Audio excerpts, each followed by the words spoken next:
ಈ ರೀಡಿಂಗ್ ನಿಮಗೆ ಅನ್ವಯಿಸಿದರೆ ಅಥವಾ ರೆಸೊನೇಟ್ ಆದರೆ ಮಾತ್ರ ತೊಗೊಳ್ಳಿ, ಇಲ್ಲ ಅಂದರೆ ಬಿಟ್ಬಿಡಿ. ಇದು ಒಂದು ಜನರಲ್ ರೀಡಿಂಗ್ ಮಾತ್ರ ಆಗಿರುತ್ತೆ.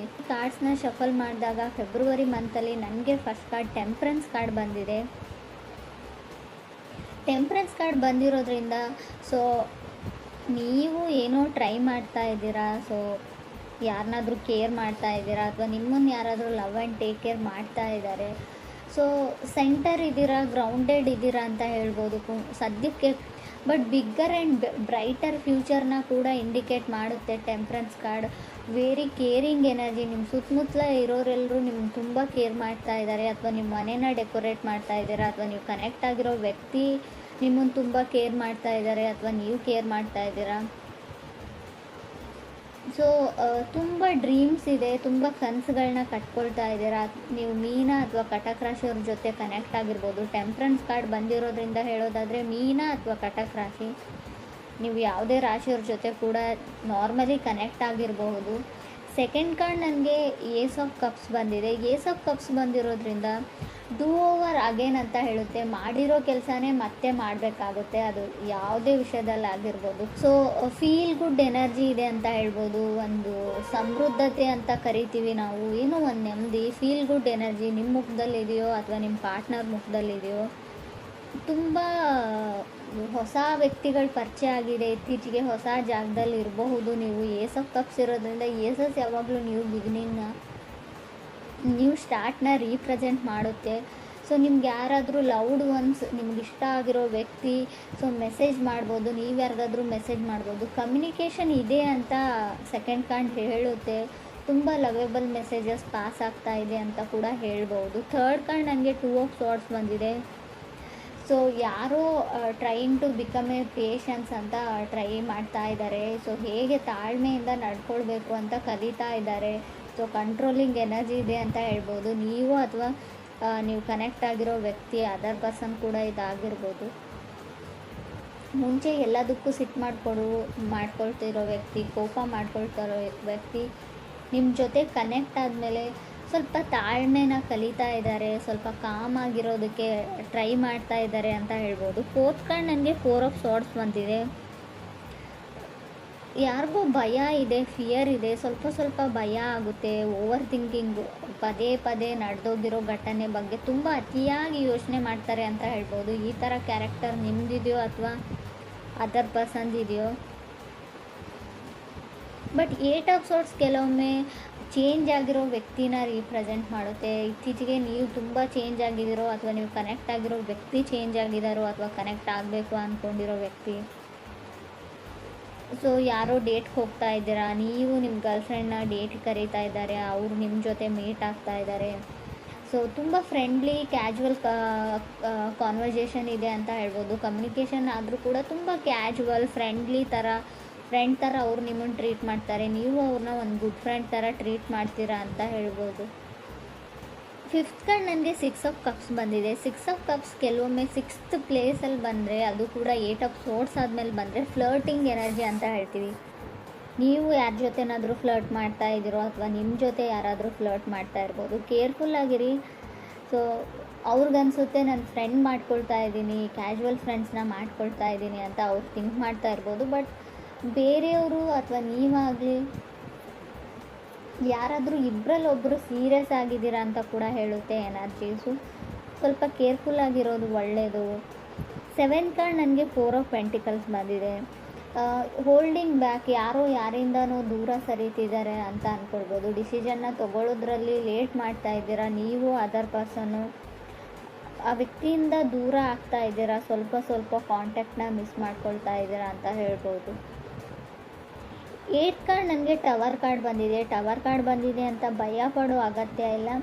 Sometimes tower cards temperance card ಜೊತೆಗೆ ಬಂದರೆ ಖಂಡಿತವಾಗ್ಲೂ ಡಿಲೇ ಅಂತ ಹೇಳ್ತೀನಿ. ಯಾವುದೇ ವಿಷಯದಲ್ಲಾಗಿರ್ಬೋದು, ರಿಲೇಷನ್ಶಿಪ್ ವಿಷಯದಲ್ಲಾಗಿರ್ಬೋದು, ನೀವು ಮನೆ ಕಟ್ತಾ ಇದ್ದರೆ, ಏನಾದರೂ ಖರೀದಿ ಮಾಡ್ತಾಯಿದ್ರೆ, ಯಾವುದಾದ್ರೂ ಇವೆಂಟ್ ಇದ್ದರೆ, ಎಲ್ಲಿಗಾದ್ರೂ ಹೋಗಬೇಕು ಅಂದ್ಕೊಂಡಿದ್ರೆ, ಎಲ್ಲದರಲ್ಲೂ ಡಿಲೇನ ಸಡನ್ ಅನ್ಎಕ್ಸ್ಪೆಕ್ಟೆಡ್ ಡಿಲೇ ಅಂತ ಹೇಳ್ಬೋದು. ಸೊ ನೀವು ರೆಡಿಯಾಗಿಲ್ಲ, ಯಾವುದಕ್ಕೂ ಇನ್ನೂ ಟೈಮ್ ಬೇಕು ಅಂತ ಹೇಳ್ತಾ ಇದೆ ಅಂತಲೂ ಹೇಳ್ಬೋದು. ಮೇ ಬಿ ಡೆಸ್ಟಿನಿ ರೆಡಿ ಇಲ್ಲ ಅಂತ ಹೇಳ್ಬೋದು. ನೀವೇನೋ ಮಾಡಬೇಕು ಅಂತ ಇದ್ದೀರಾ, ತುಂಬ ಎಕ್ಸ್ಟರ್ನಲ್ ಫೋರ್ಸಸ್ಸು ನಿಮ್ಮನ್ನು ತಡೀತಾ ಇದೆ. ಆ ಕೆಲಸ ಪೂರ್ತಿ ಆಗಕ್ಕೆ ಬಿಡ್ತಾ ಇಲ್ಲ ಅಂತ ಕೂಡ ಹೇಳ್ಬೋದು.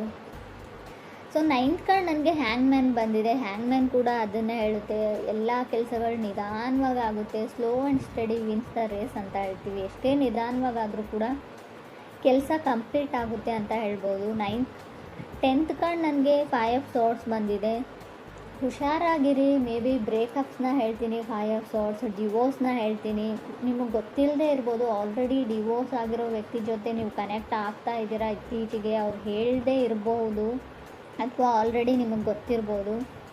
5 ಆಫ್ ಸಾರ್ಡ್ಸ್ ಕೆಲವೊಮ್ಮೆ ಮನೆಯಲ್ಲಿ ಡ್ರಾಮಾ ಫೈಟ್ಸ್ನ ರೀಪ್ರೆಸೆಂಟ್ ಮಾಡುತ್ತೆ, ಸಣ್ಣ ಪುಟ್ಟ ಜಗಳನೂ ದೊಡ್ಡದಾಗಿ. ಸೊ ಮೇ ಬಿ ಡಿವೋರ್ಸ್ವರೆಗೂ ಹೋಗಿರ್ಬೋದು. ಹರ್ಮೆಟ್ ಕಾರ್ಡ್ ಕೂಡ ಬಂದಿದೆ. ಸಮ್ಟೈಮ್ಸ್ ಹರ್ಮೆಟ್ ಕಾರ್ಡ್ ಡಿವೋರ್ಸ್ ಆದಮೇಲೆ ಮೇ ಬಿ ಸ್ಯಾಡಲ್ಲಿ, ಸ್ಟ್ರಗಲಲ್ಲಿ ಕೆಲವ್ರು ಇರ್ಬೋದು. ಫೈಟ್ ಫಾರ್ ಲವ್ ಅಂತ ಹೇಳುತ್ತೆ ಹರ್ಮೆಟ್ ಕಾರ್ಡ್. ಟಯರ್ಡ್ ಆಫ್ ಲವ್ ಅಂತ ಹೇಳ್ತೀವಿ. ಫುಲ್ ಆಫ್ ಡೌಟ್ಸ್ ಇದ್ದರೂ ಕೂಡ ಹರ್ಮೆಟ್ ಕಾರ್ಡ್ ಬಂದಿರುತ್ತೆ. ಡೌಟ್ಸ್ ನಿಮಗಿದೆಯೋ ಅಥವಾ ಅದರ್ ಪರ್ಸನ್ಗಿದೆಯೋ. 11th ಹರ್ಮೆಟ್ ಕಾರ್ಡ್ ಇರೋದ್ರಿಂದ ಖಂಡಿತವಾಗ್ಲೂ ನೀವು ಡಿಪ್ರೆಷನ್ ಲೆವೆಲ್ಗೆ ಹೋಗಿರ್ಬೋದು. ಕೆಲವರು ತುಂಬ ಓವರ್ ಥಿಂಕಿಂಗ್, ತುಂಬ ಯೋಚನೆಯಲ್ಲಿ ಕೂಡ ಕೆಲವರು ಇದ್ದೀರಾ ಅಂತ ಕಾರ್ಡ್ ಹೇಳುತ್ತೆ. ಕೆಲವ್ರಿಗೆ ವೆಕೇಷನ್ನ ಅಗತ್ಯ ಇದೆ ಅಂತ ಹೇಳ್ಬೋದು. 2 ಆಫ್ ಸಾರ್ಡ್ಸ್ ಓವರ್ ವರ್ಕ್ನ ಕೂಡ ಸೆಕೆಂಡ್ ಕಾರ್ಡ್ ರೀಪ್ರೆಸೆಂಟ್ ಮಾಡೋದ್ರಿಂದ ಎಲ್ಲಿಗಾದರೂ ಟ್ರಿಪ್ ಹೋಗಿ ಸ್ವಲ್ಪ ಬ್ಯುಸಿಯಾಗಿ ಬೇರೆ ಜಾಗದಲ್ಲಿ ಟೈಮ್ನ ಸ್ಪೆಂಡ್ ಮಾಡಿ ಅಂತ ಹೇಳ್ಬೋದು. ಇನ್ಕಮ್ ಚೆನ್ನಾಗಿದೆ ಅಂತ ಹೇಳ್ತೀನಿ. ಫೈನಾನ್ಷಿಯಲಿ ನನಗೆ ಇನ್ಕಮ್ ತುಂಬ ಚೆನ್ನಾಗಿದೆ ಅಂತ ಕಾಣಿಸ್ತಾ ಇದೆ.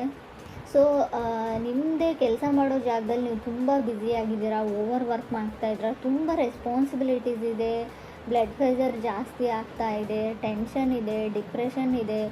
ಸೊ ಮೇ ಬಿ ಇದು ನೀವು ಕೆಲಸ ಮಾಡೋ ವಿಷಯಕ್ಕೆ ಸಂಬಂಧಪಟ್ಟಿರುತ್ತೆ ಅಂತ ಹೇಳ್ಬೋದು. ವೆಕೇಷನ್ನ ಅಗತ್ಯ ಇದೆ ನಿಮಗೆ, ಸ್ವಲ್ಪ ಟೈಮ್ ತೊಗೊಳ್ಳಿ, ಹೊರಗಡೆ ಎಲ್ಲಾದರೂ ಹೋಗಿ.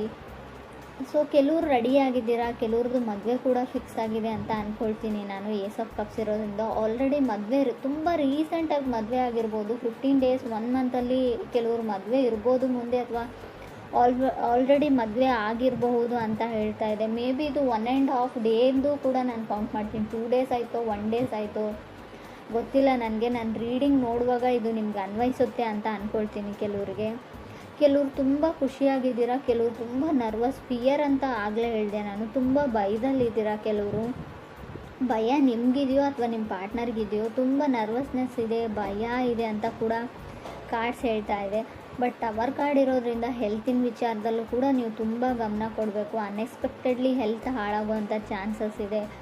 ಸೊ ಹಾಸ್ಪಿಟ್ಲಿಗೆ ಹೋದ್ಮೇಲೆ ನೀವೇನೋ ಮಾಡೋಕ್ಕೆ ಹೋಗಿ ಏನೋ ಆಗ್ಬೋದು, ಅದು ಸರ್ಜರಿನೋ ಅದು ಇದು ಅಂತ ಹೇಳಿರ್ತಾರೆ. ಬಟ್ ಸಮಥಿಂಗ್ ವೆಂಟ್ ರಾಂಗ್ ಅಂತ ಹೇಳುತ್ತೆ. ಆಲ್ರೆಡಿ ಕೆಲವರಿಗೆ ಅದು ಅನುಭವಕ್ಕೆ ಬಂದಿರ್ಬೋದು ಕುಂಭರಾಶಿಯವರಿಗೆ ಅಂತ ಅನಿಸುತ್ತೆ. ಏನೋ ಸ್ಕಿನ್ ಇನ್ಫೆಕ್ಷನ್ನು, ಕೈಯಲ್ಲೇನೋ ಇನ್ಫೆಕ್ಷನ್ನು, ಸ್ಕಿನ್ ಎಲ್ಲ ಫರ್ಜಿಂಗ್ ಆಗ್ತಾ ಇದೆ, ಸಿಪ್ಪೆ ಥರ ಬರ್ತಾ ಇದೆ, ಬೆಳಗಳಿಗೆ ಏನೋ ಆಗಿದೆ.